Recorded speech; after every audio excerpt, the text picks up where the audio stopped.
अफसाना पेश खिदमत है घुंघरू के साथ गंगोली। तहरीर अली आर्यान कियानी, आवाज रोमा रिजवी। जब भी मेलों का महीना आता है मुझे अपने गांव का गंगोली और उसका घुंघरू याद आ जाता है। मैंने कई लोगों की जुबानी गंगोली और उसकी महबूब रकासा घड़ोली का जिक्र सुना है। गंगोली के बचपन के हमजोली का कहना है कि घड़ोली यूं तो शुरू से ही गंगोली के ढोल पे नाचती थी, मगर उसने अपने पैरों के साथ बंधा घुंघरू गंगोली के हवाले कब किया उसके बारे में वो कुछ नहीं बता सकता।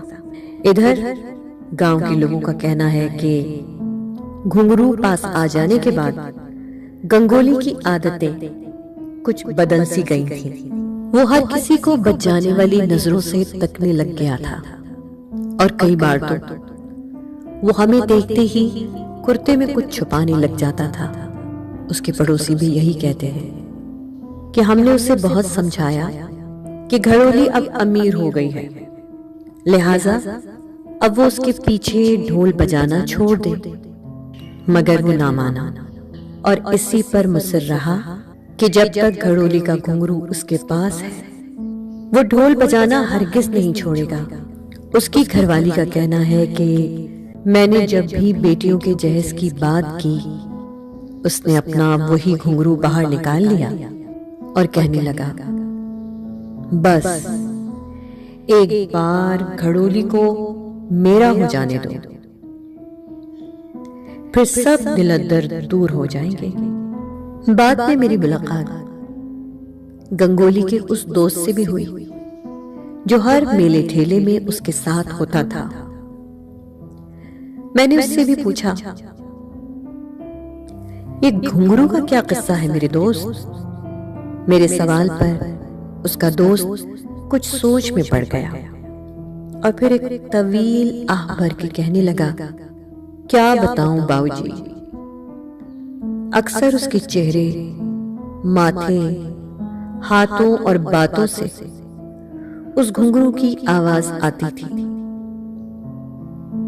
जो हमें नजर तो नहीं आता था, मगर जो हमेशा उससे अपनी बीवी, बच्चों और दोस्तों से बेनियाज कर देता था।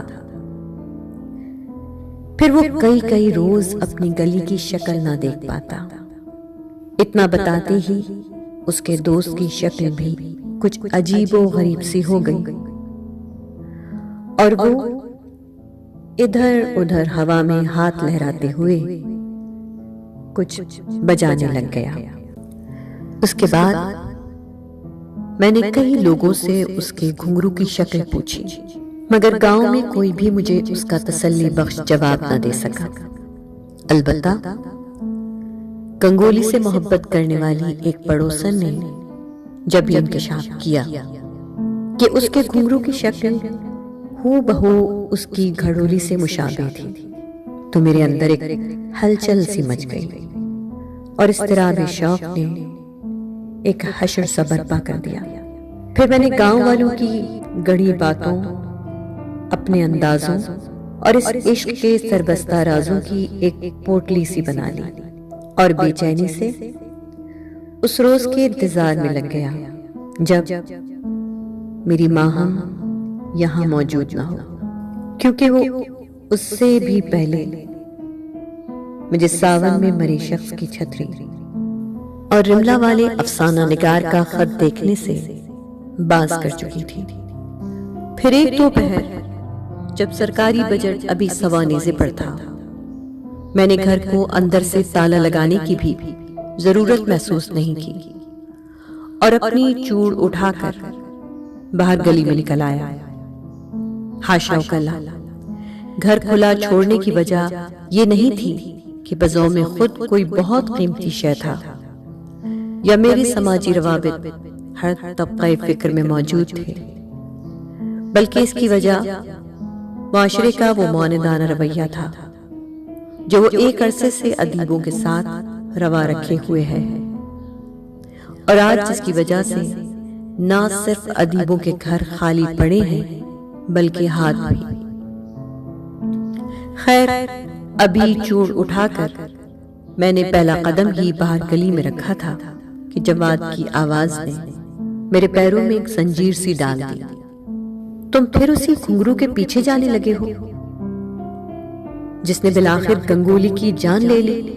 मैंने इकरार में गर्दन हिलाई तो वो चलता हुआ मेरे करीब ही आ गया और फिर मेरे कंधे पर अपने हाथ धरकर कहने लगा, आखिर ऐसा घुंघरू देख के तुम करोगे क्या जो सारी उम्र उस ढोल वाले को किसी घुंघरू की तरह बजाता रहा।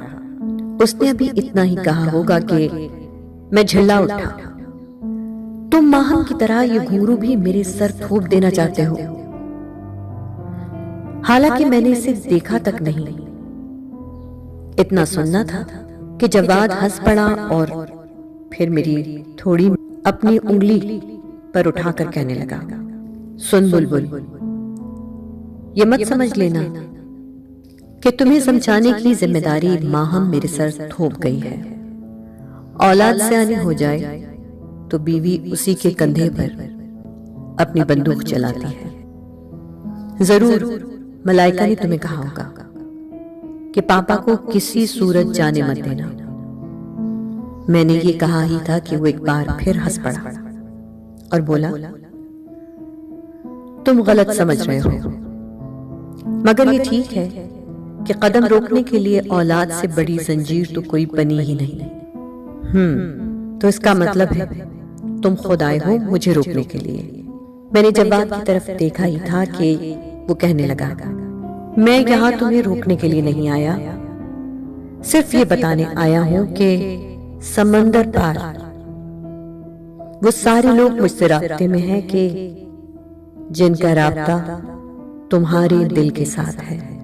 तो गोया तुम उन लोगों के पैगंबर बनकर आए हो जिनका दावा है कि वो मुझसे मोहब्बत करते हैं और चाहते ये हैं कि मैं उस घुंघरू के पीछे ना जाऊं। मगर उन सब के साथ तुम भी सुन लो हनी, मैं इस बार किसी को अपने शौक की राह में दीवार बनने नहीं दूंगा और वो घुंघरू देखकर ही रहूंगा।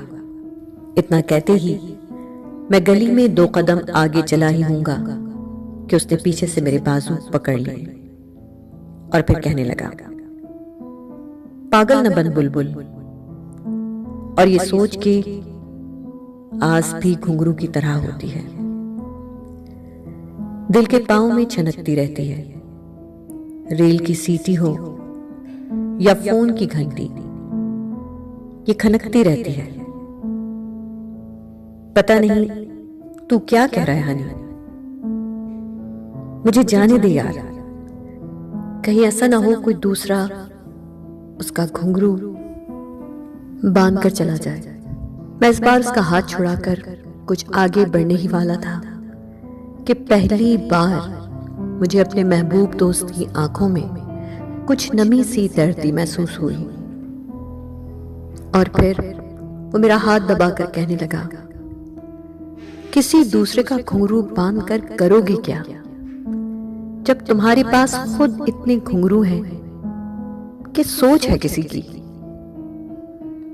यार मैं कोई पागल हूं हनी, मेरे पास इतने घुंघरू होते तो मैं गंगोली के उस घुंघरू के पीछे जाता ही क्यों। मैं जवाद के साथ उलझा ही था कि उसने अपनी दिलनशी आंखें फिर मेरी आंखों में गाड़ दी और कहने लगा,